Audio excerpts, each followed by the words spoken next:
नमस्कार, मी पुष्पाच खमंग किचन मध्ये आपले खूप खूप स्वागत। आज आपण बनवणार आहोत मिक्स व्हेज कटलेट। हे खूपच हेल्दी आणि पौष्टिक आहेत। लहान मुले भाजी खात नाहीत, तर असे कटलेट बनवून दिले तर अगदी आवडीने खातील। असं तर ते सर्वांनाच आवडतात। ही रेसिपी खूपच सोपी आणि पौष्टिक आहे। ही रेसिपी तुम्ही मुलांच्या डब्यासाठी, संध्याकाळच्या स्नॅक्ससाठी किंवा स्पेशल फंक्शनसाठी उत्तम आहे। ही रेसिपी खास आहे कारण ती शॅलो फ्राय केली आहे, तळलेली नाही, त्यामुळे ती हेल्दी आणि सर्व वयोगटासाठी योग्य आहे। सोबत साहित्याची लिस्ट दिली आहे, ती तुम्हाला डिस्क्रिप्शन बॉक्स मध्ये सुद्धा पाहायला मिळेल। हे जे व्हेज कटलेट आपण बनवणार आहोत त्यामध्ये विविध प्रकारच्या भाज्या तसेच फळभाज्या वापरणार आहोत। आपण आता व्हिडिओ मध्ये पाहू शकता। तुमच्या आवडीप्रमाणे तुम्ही इतर भाज्या सुद्धा वापरू शकता।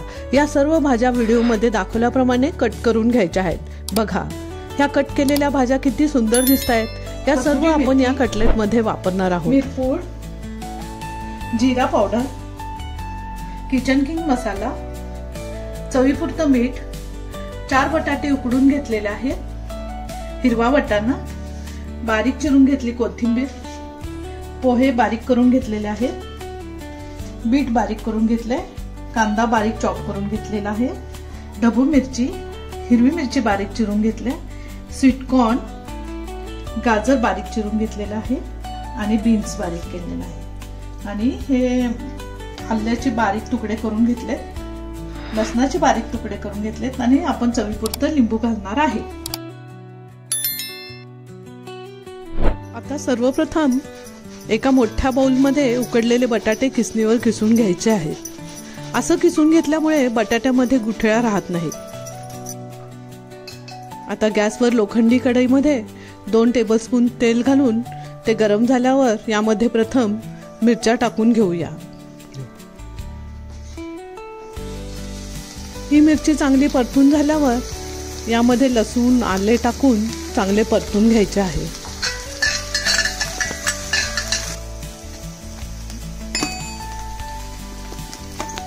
त्या पाठोपाठ कांदा टाकून चांगलं परतायचं आहे।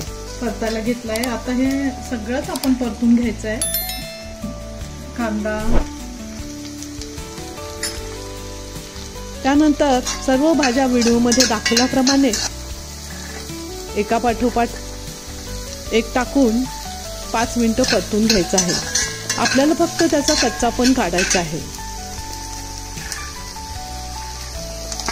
गाजर, बीट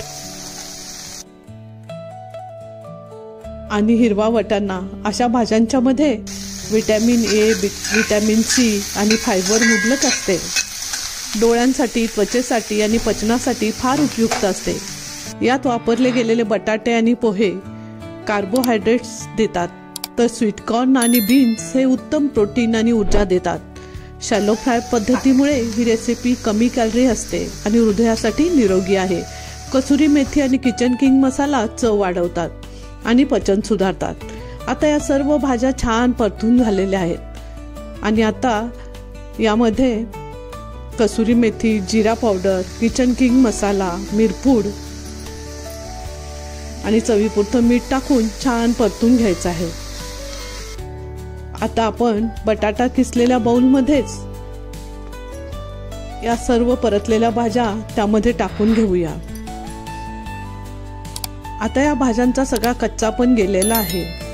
या चांगल्या मऊसर झालेल्या आहेत। आता यामध्ये लिंबूचा रस टाकून घ्यायचा आहे। लिंबू पिळल्यामुळे हलकी आंबट, चटपटी, ताजी, टँजी चव येते। यानंतर कोथिंबीर सुद्धा टाकून घेऊ। आता हे सर्व मिश्रण हाताने छान एकसारखे मिसळून घेऊया। आता या मिश्रणात बाइंडिंग येण्यासाठी आपण पोह्याचे पीठ टाकून लागल तेवढे हळूहळू टाकून घेऊया। पोह्याच्या पिठामुळे परतलेल्या या मिश्रणातील पाण्याचा अंश शोषून घेते आणि पोह्यामुळे कटलेटची चव सुद्धा खूपच खुलते। आणि हे मिश्रण चांगले मिक्स करून एकजीव करून घेऊया आणि त्याचे गोल गोळे करून तळ हाताने दाबून चपटे करून त्याचे कटलेट बनवून घेऊया। आता हे सर्व एका प्लेटमध्ये कटलेट बनवून ठेवूया। तुम्ही तुमच्या आवडीच्या शेपमध्ये बनवू शकता। हे बघा, आपले कटलेट बनवून तयार आहेत। आता हे कटलेट मैद्यामध्ये घोळवून घ्यायचे आहे।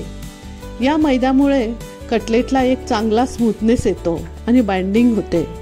आणि फ्राय करताना कटलेट चांगले कुरकुरीत होतात आणि कटलेट फ्राय करताना एकसंध राहतात, ते फुटत नाहीत। या आणि अशा साध्या सोप्या रेसिपीज पाहण्यासाठी पुष्पाज खमंग किचनला सबस्क्राईब करा, अजून केले नसेल तर नक्कीच करा। आता एका पॅनमध्ये तेल टाकून हे कटलेट छान शॅलो फ्राय करून घेऊया। हे चांगले सोनेरी होऊपर्यंत आपल्याला शॅलो फ्राय करायचे आहे। कमीत कमी एका बाजूला 5 मिनिटं आणि दुसऱ्या बाजूला 5 मिनिटं बारीक गॅस करून आपल्याला फ्राय करायचं आहे। बघा किती छान खमंग असे आपले कटलेट तयार झाले आहेत। हे खूपच हेल्दी, पौष्टिक आणि टेस्टी झालेले आहेत। तर तुम्ही नक्की बनवून बघा आणि कमेंट करून सांगा ही रेसिपी कशी बनली ते। अशा साध्या सोप्या घरगुती रेसिपी पाहण्यासाठी पुष्पाज खमंग किचनला लाईक, शेअर आणि सबस्क्राईब नक्की करा।